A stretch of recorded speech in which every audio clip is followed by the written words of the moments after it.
Hello friends, my name is Nitin Gupta. Welcome back to my channel. Friends, आज हम बात करेंगे अपने मल्टीबैगर सीरीज के अगले स्टॉक के बारे में। और इस सीरीज के अंदर हम उन्हीं स्टॉक को पिक करते हैं जो कंपनियां या तो ग्रोइंग फेज में होती हैं या फिर एक टर्नओवर स्टोरी होती है। मतलब किसी टाइम पे वो कंपनी काफी अच्छा कर रही होती है, फिर उसमें डेट की वजह से या फिर किसी भी रीजन की वजह से वो कंपनी मतलब में काफ़ी चीज़ें खराब होनी शुरू होती है, वो कंपनी नीचे आना शुरू होती है और वो एक टाइम पर ऐसे तक गिर जाती है जैसे 90% वैल्यू तक होती है। जैसे हमने जेपी पावर है, रिलायंस इंफ्रा है, रिलायंस पावर है, ऐसे हमने काफ़ी सारी कंपनी डिस्कस भी की हैं अपनी सीरीज के अंदर, ठीक है? मगर इन कंपनियों में मतलब जैसे जब वो हम इन कंपनी को उस टाइम पे पिक करते हैं जब हमें चीज़ें थोड़ा-सा ठीक होने नज़र आनी स्टार्ट होती हैं और जिस पर हमें एक जिससे हमें एक कॉन्फिडेंस मिलता है कि अब क्या कहते हैं ये कंपनी में चीज़ें ठीक होनी स्टार्ट हो गई हैं बेस्ड ऑन फंडामेंटल। क्योंकि टेक्निकल तो खराब होते ही है बेस्ड ऑन फंडामेंटल, ठीक है? हम उसमें चीज़ों को थोड़ा-सा एनालाइज़ करते हैं, समझते हैं कि अब ये चीज़ें वापस से जो पहले थी वापस से वहाँ तक पहुँचेगा जिससे हम अपने जो कैपिटल है उसको 5x 10x या 3x जो भी हम उस गेन को हासिल कर पाएँ। बट ठीक है, बट होता क्या है कि अब इस तरह की कंपनी में जब तक अपने अपने पूरी तरह से ठीक नहीं होती हैं, तब तक कंपनी में ज़रा-सी भी हल्की-सी भी कोई बैड न्यूज़ आती है तो इन कंपनी के जो स्टॉक होते हैं धड़ाम से गिरते भी हैं, अच्छे से पिटाई भी की जाती है और फिर मार्केट अगर कंडीशन खराब हो उस टाइम पे भी इन कंपनियों में अच्छी खासी गिरावट देखी जाती है। तो इन कंपनियों को सिलेक्ट करते वक़्त और अपने पोर्टफोलियो में ऐड करते वक़्त थोड़ा-सा हमें कॉन्शियस होना चाहिए, ठीक है? और हम एक साथ एलोकेशन नहीं करें अपने पोर्टफोलियो में जो, क्योंकि जो हम 5 4 या 5% का एलोकेशन एक स्टॉक को देते हैं, इन कंपनियों में या तो सेपरेट ही एक अकाउंट रखा जाए जिसमें हम इस तरह की कंपनियों को ऐड कर सकें और उसमें 1% या 2% का अमाउंट एक बार में डाल दें। उसके बाद अगला डिप या अगली कोई भी बैड न्यूज़ मिले, क्योंकि जब तक टॉप पे नहीं जाएगी हमें मौका मिलता रहेगा, ठीक है? भले ही हमारी बाइंग रैंक से ऊपर मिले बट हमें मौका मिलता रहेगा, तो हम उस टाइम पे चीज़ें को ऐड ऑन कर सकते हैं। मैं ऐसे ही ऐड करता हूँ, ठीक है? ये मेरा पॉइंट ऑफ व्यू है, मैं ऐसे ही प्ले कर सकता हूँ, आप देख सकते हैं, ठीक है?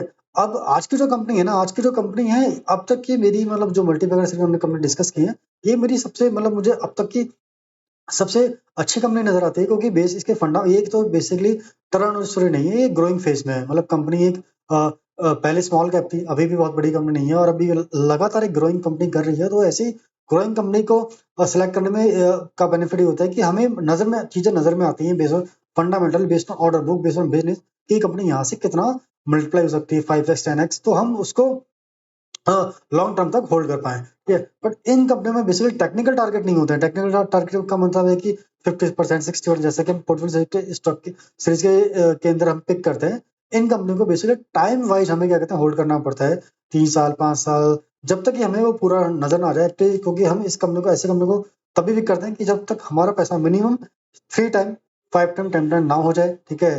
तभी हम निकले। और हम अगर इतना पैसा हमारा 3 से 5 साल में हो जाता है, तो उससे अच्छी बात ही क्या है? या फिर हम ये भी कर सकते हैं कि 3 साल में जब अगर वो हमारा स्टॉक 3 टाइम्स हो जाता है, जब भी हो ये साल, 2 साल, 3 साल में, तो कैपिटल निकाल लो और फिर वापस से इसको पड़े नहीं तो बाकी पूरी की पूरी ग्रोथ लेने के लिए रखो, ठीक है? बट इसका मतलब ये नहीं कि मैं आपको अपना जो स्टॉक डिस्कस करेंगे आज हम लोग, उसको मैं आपको रिकमेंड कर रहा हूँ कि बाइंग और सेलिंग करने के लिए। ये आपकी कॉल रहेगी। मुझे क्या चीज़ नज़र आती है इस कंपनी के अंदर और मैं कैसे प्ले करूँगा वो मैं आपके साथ डिस्कस। तो चलिए चलते हैं सीधा स्क्रीन डॉट इन पे। तो कंपनी है आरपीपी इंफ्रा, बेसिकली इंफ्रास्ट्रक्चर से किसी सेक्टर की कंपनी है। और एक बार हम देख लेते हैं कि ये कंपनी करती क्या है। RPP infra project limited incorporated in 1995 is in engaged in construction across multiple infrastructure vertical like road, building, industrial structure, power, irrigation and waste management. Okay, business overview we can get company is in EPC business with diversified presence in highway, road and bridge, civil construction, water management, irrigation, mass and affordable housing and power project. It has successfully achieved 200 plus civil construction project till date across various segments in the southern state, Karnataka, Tamil Nadu, Telangana and Andhra Pradesh. तो basically company करती है, company क्या कहते हैं बहुत सारे जो construction काम में, जैसे रोड को बनाना, बिल्डिंग को बनाना, इंडस्ट्रियल स्ट्रक्चर को बनाना, पावर के जो आई थिंक पावर में जो भी क्या कहते हैं सेटअप लगता होगा उसको बनाना, ठीक है?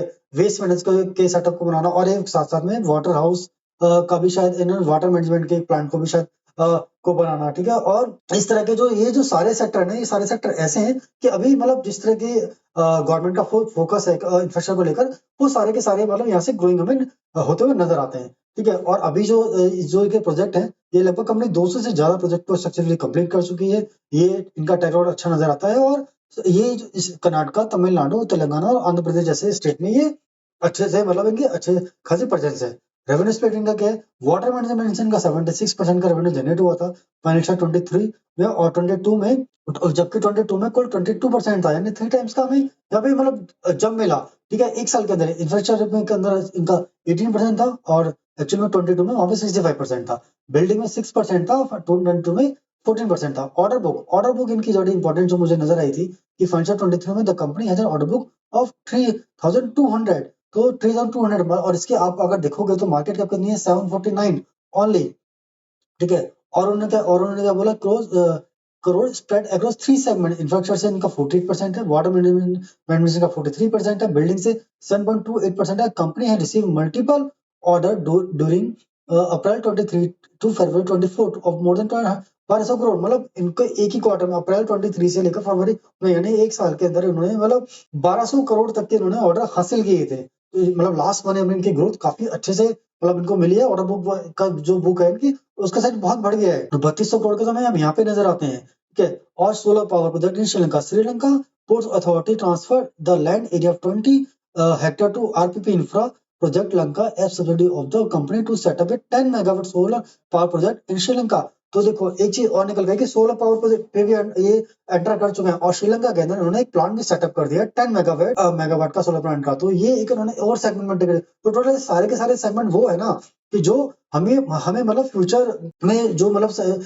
जो मतलब फ्यूचर में काफी ज्यादा इंपॉर्टेंट रोल प्ले करेंगे इकोनॉमी के अंदर, इनका फोकस एरिया है। In the building segment, the company is focused on affordable housing, social infrastructure, hospital. It is in the infrastructure segment is focusing on smart city project, road and highway, integrated stormwater draining, wide underwater management in focus on Jal Jeevan Mission, project water supply distribution, canal concern चाहिए। तो मतलब देखो कितने अच्छे sector, housing affordable housing में भी ये इनका फोकस है, सोशल इंफ्रास्ट्रक्चर में जैसे हॉस्पिटल वगैरह में इनका फोकस है। ठीक है, रोड बनाने में, हाईवे बनाने में, स्टॉर्म वाटर ड्रेन, जो वाटर ड्रेनिंग होती है, जो मतलब जिससे हमारा जो बारिश का पानी होता है उसको हम इकट्ठा कर सके और उसको दोबारा यूज में लाया जा सके, उस तरह के प्रोजेक्ट में भी, क्योंकि ये बड़े इंपॉर्टेंट प्रोजेक्ट है सारे के सारे। ये चीज ऐसी है कि डायरेक्ट इनका कहीं ना कहीं हमारी मतलब इकोनॉमी को लेकर और हमारे उसको लेकर कि अगर ये चीज अगर मजबूत होती है ना, इंफ्रास्ट्रक्चर ऑलरेडी आगे अच्छा ही रहेगा। ठीक है, हमारे मतलब इकोनॉमी के लिए। तो ये कंपनी मुझे इसलिए अच्छी नजर आती है कि इसके चीज अच्छे, अब फंडामेंटल अगर देखो 749 करोड़ की कंपनी है,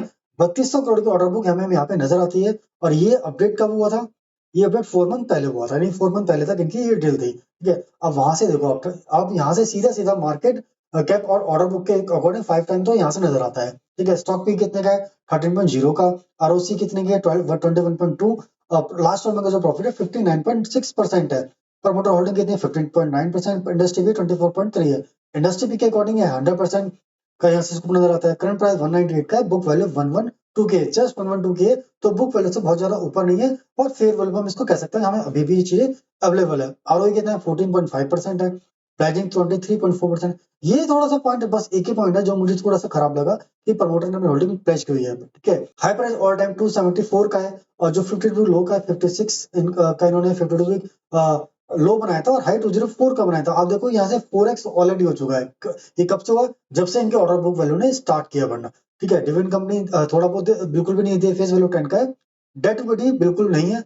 ये अच्छी बात है कि इस तरह की कंपनी में जो होता है ना, अक्सर जो प्रोजेक्ट होते हैं वो डेट लेकर ही कंप्लीट किए जाते हैं, बट इस कंपनी में डेट नहीं है, तो ये मुझे एक अच्छी बात इसमें नजर आई। अब इसके रिजल्ट की बात कर लेते हैं।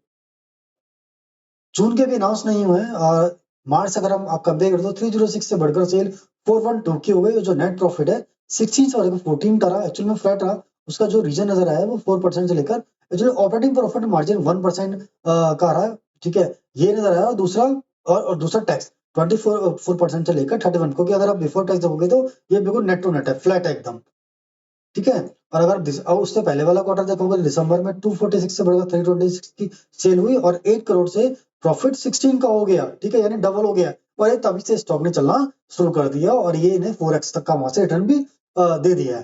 ठीक है, अब अगर आपको इसकी बात करो ईयरली की, तो ईयरली में आप ग्रोथ देखो 260 से बढ़कर जो नेट प्रॉफिट है 1353 की हो गई, सेल्स हो गई है। यानी आप देखो तो 6 टाइम की ग्रोथ यहाँ पे हमें नजर आती है, जो कि 11 लास्ट 11 ईयर्स का है, और नेट प्रॉफिट 11 करोड़ से बढ़कर 57, यानी 5 टाइम की ग्रोथ यहाँ पे नजर आती है। जस्ट वो इसलिए क्योंकि यहाँ पे जो लास्ट अगर 5 साल के जो वो है ना मार्जिन वो काफ़ी कम रहे हैं। अगर यहाँ तक जो उनको पहले मिलते थे उतना मिले तो ये यहाँ से और भी नज़र आते हैं, यहाँ से 10 टाइम्स की नज़र प्रॉफ़िट होने में बिल्कुल भी समय नहीं लगेगा और ऑब्वियसली मैनेजमेंट काम कर ही रहा होगा, इसमें कोई दो राय नहीं नज़र आती है मुझे। बैलेंस शीट की आप बात करो तो इक्विटी कैपिटल 38 का है और रिजर्व इनके पास 88 का है और बोरिंग इनका 41 है। बोरिंग देखो बिल्कुल ना के बराबर जो थी भी वो उन्होंने 21 के बाद और भी कम हर साल मतलब ये बोरिंग कम करते जा रहे हैं। ठीक है, फिक्स एसेट्स है 67 का है और शेड्यूल ऑफ इन्वेस्टमेंट कुछ बहुत ज़्यादा नहीं है।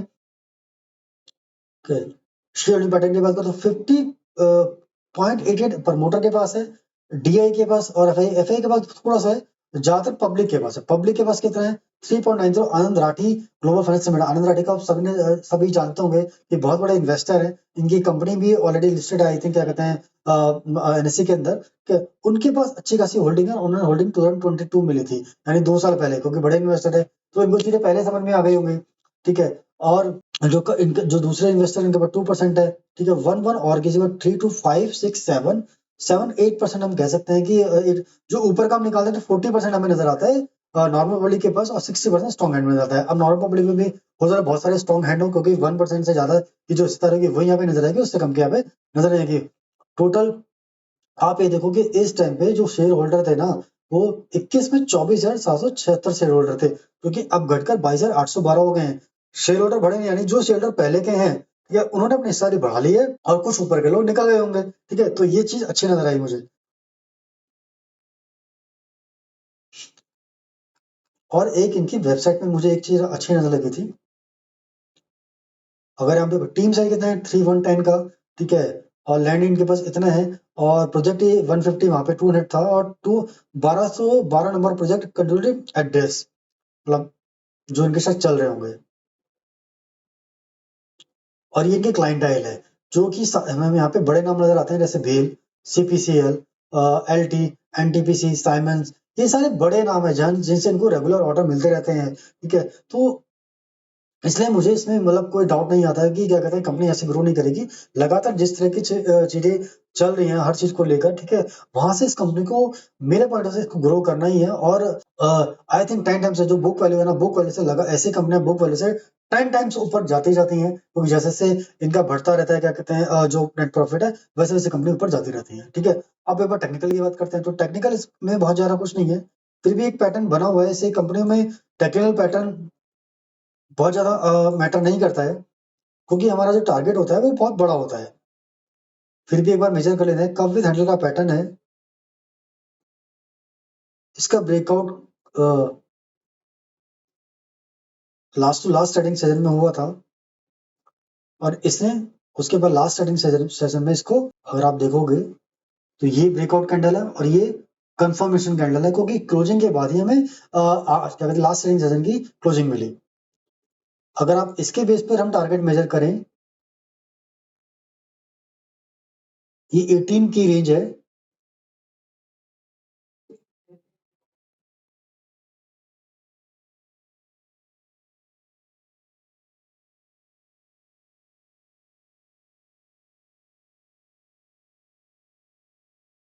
87.59% का गेन नजर आता है और लास्ट क्लोजिंग से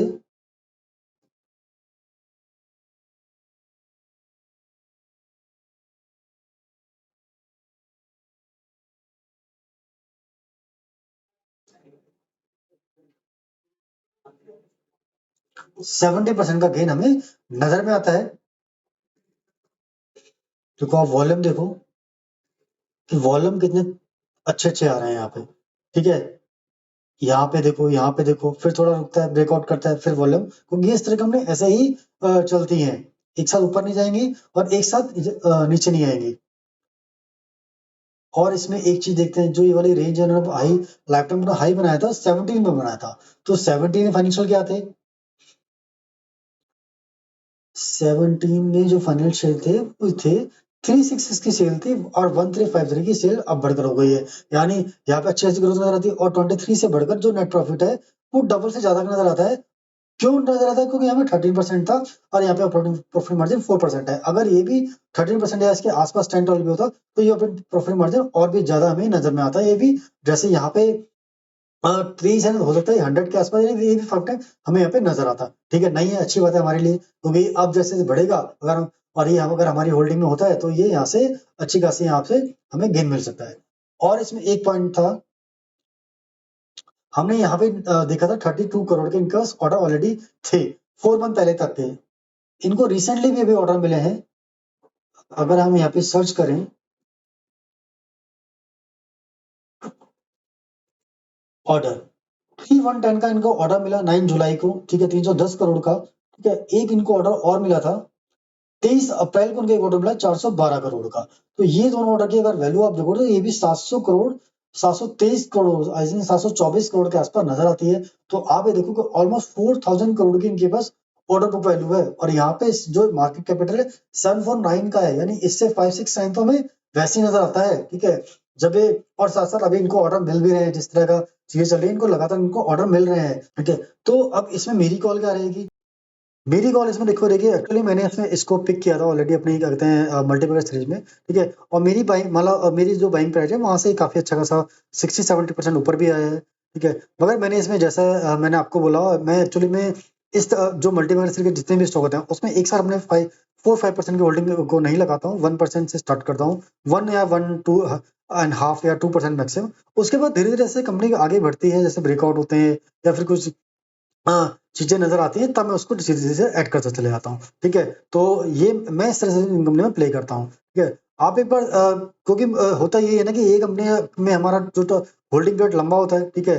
तो अगर हमने एक साथ एलोकेट कर दिया, उसके बाद क्योंकि स्टॉक मार्केट है, हमें नहीं पता कि कब कौन-सा इवेंट आ जाए, कब किस तरह का पूरी की पूरी मार्केट ही कंसोलिडेट फेज़ में चली जाए, ठीक है? तो उस टाइम पे ऐसे स्टॉक में हमें जब फंडामेंटल पता होता है ना स्ट्रॉन्ग है, तो वहाँ पे हमें मौका मिलता है और सस्ता खरीदने के लिए, और अपने जो प्रॉफिट होते हैं उसको और ज़्यादा बढ़ाने के लिए, ठीक है? आप एक बार देख सकते हैं कि हमने किस तरह से चीज़ें एनालिसिस किया, किस तरह चीज़ों को समझा। अब हो सकता है कि इसमें मेरा पॉइंट ऑफ व्यू जो ऐसा हो कि जो आपके पॉइंट ऑफ व्यू से मैच ना करता हो, ठीक है? तो अगर आपको ऐसा लगता है तो प्लीज़ उसको कमेंट में डालिए, ठीक है? तो अगर आपकी नॉलेज भी इससे भी कुछ ऐसी चीज़ होगी जो मुझे सीखने को मिलेगा, तो ये मेरे लिए भी अच्छा होगा, ठीक है?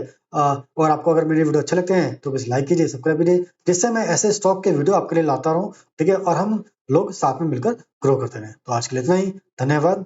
जय हिंद।